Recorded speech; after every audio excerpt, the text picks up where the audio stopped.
Hello అందరికీ, welcome back to my channel. ఈరోజు మా ఇంట్లో మ్యాంగో చట్నీ చేశాను. చాలా వైరల్ అవుతుంది ఈ చట్నీ. దీన్ని చపాతీ కాంబినేషన్లో తింటే చాలా బాగుంటుంది. మరి ఇంకెందుకు ఆలస్యం, ఏ విధంగా చేశాను చూపిస్తాను రండి. ముందుగా స్టవ్ ఆన్ చేసుకొని ఒక 2 చెంచాల నూనె వేసుకొని 3 టమాటాలను మధ్యలోకి కట్ చేశాను.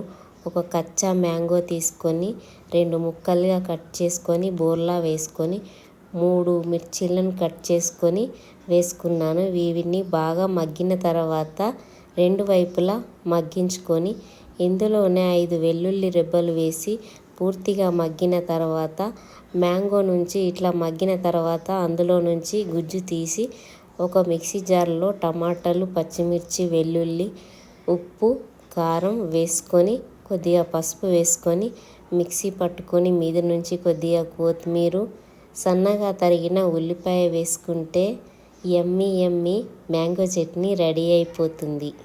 మరి ఇంకెందుకు ఆలస్యం, మీరు కూడా ట్రై చేసి ఎలా వచ్చిందో కామెంట్ బాక్స్లో కామెంట్ చేయండి. వినండి నా మాట, తినండి ఈ పూట. బాయ్.